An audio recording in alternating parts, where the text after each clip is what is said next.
This GOP mega donor, billionaire, CEO of Citadel, has just come out against Donald Trump and his trade policy. This man voted for Donald Trump twice, and now he's saying what Donald Trump is doing is ruining the country and the economy.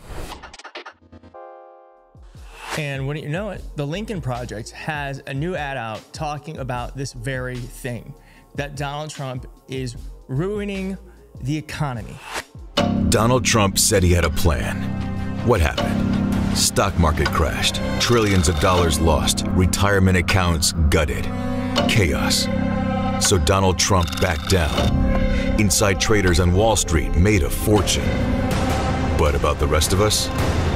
Our retirement accounts are worth less than when Trump took office. Thousands of jobs down the drain. Small businesses devastated. There's no plan, no grand strategy.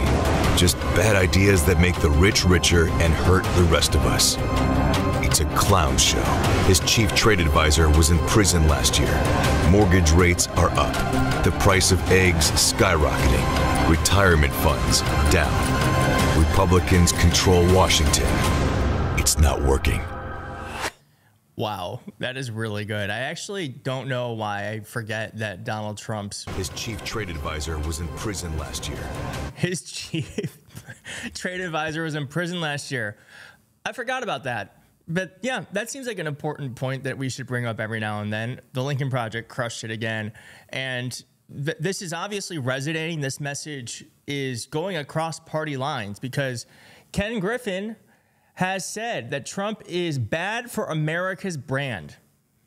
Quote, can be a lifetime to repair the damage. CEO of Citadel, Ken Griffin, a former GOP mega donor who voted for President Trump, said on Wednesday that the president's trade wars are nonsensical and have already hurt the country's brand. Let us watch this, shall we?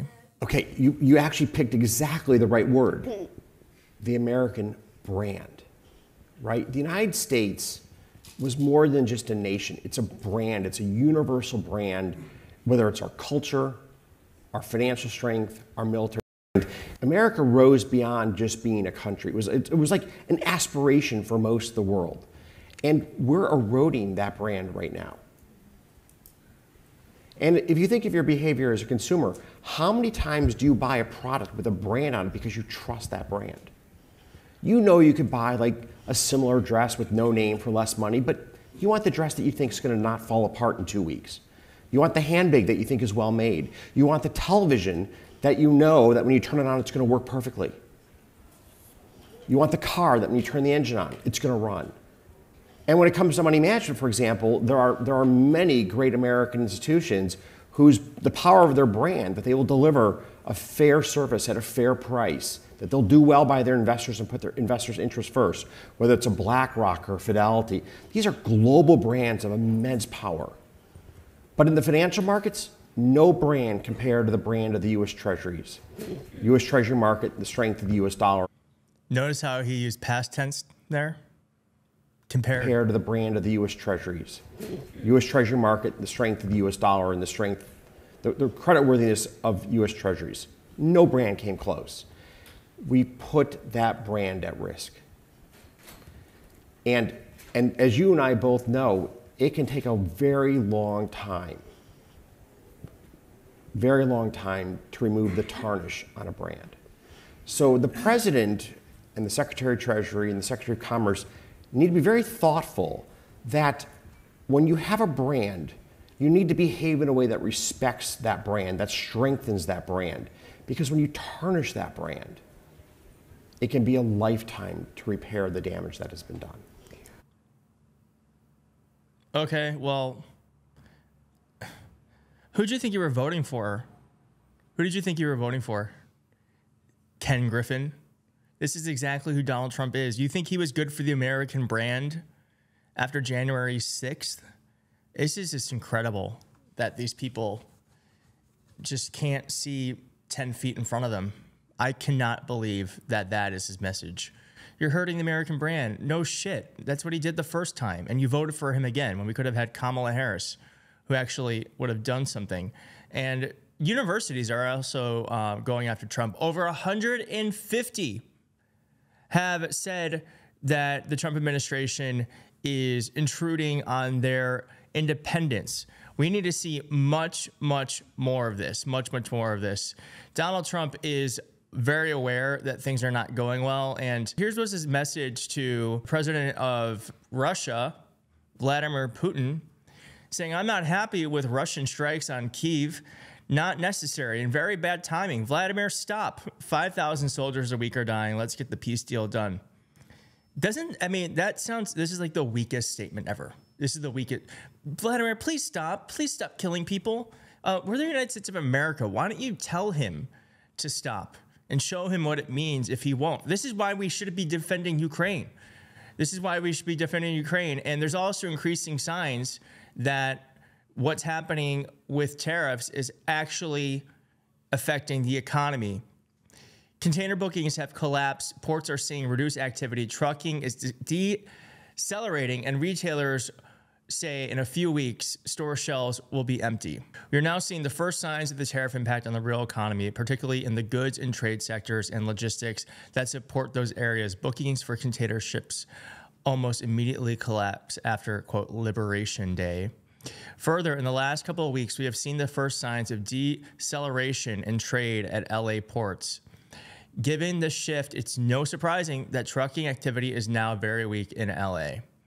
And weak enough to now be making a noticeable dent in trucking activity on the national level. This is what happens. This is a recession. This is the beginning of a recession. Trickle-down economics doesn't work, but trickle-down pain does. It's clear that tariffs are now much more meaningfully impacting actual business activity. The Beige Book this month, for instance, showed a dramatic rise in mentions of tariffs. Well, this is Donald Trump's. This is what he wants. This is what he wants, and this is, I guess, what we get. He ran on this. I feel bad for the people who didn't vote for this, but this is what he ran on, and we told everyone that this is what's going to happen. But look at this.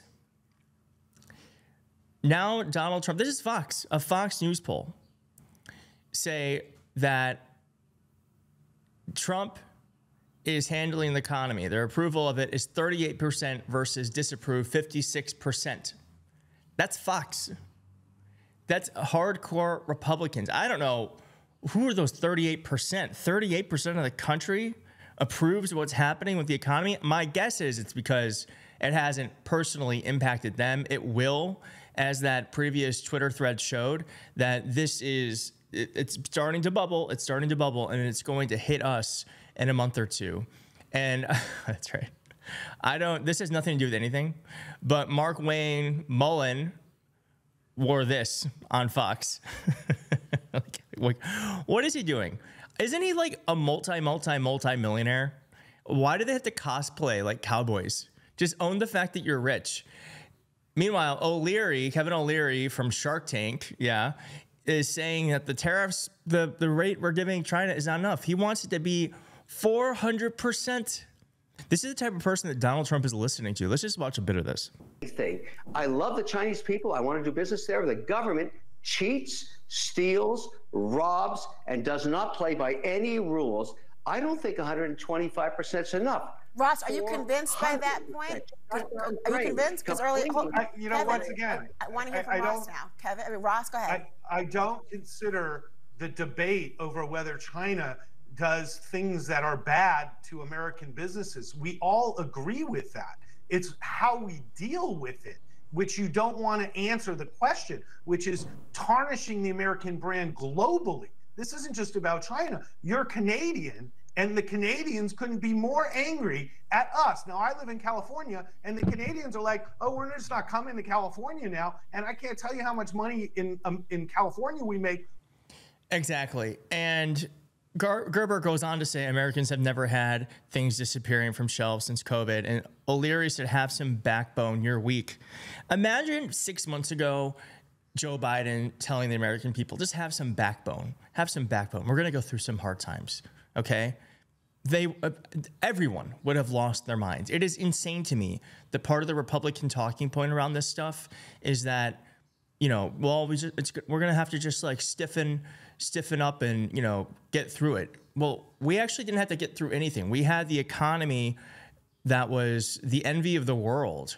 And just to go to show how awful Donald Trump knows this is that he is now just lying point blank. Not that he doesn't always lie, but there is absolutely no basis of truth with this. Gas and grocery prices are way down.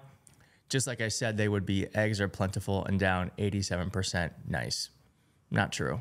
Prices are higher than ever, and people know it. And that's why his approval rating is where it is. It's the lowest it's ever been, historically low, 44%. And just look at the rest of the approval marks for other presidents. Biden, 54%. Trump, in his first term, 45%. Obama, 62%. Bush, 63%.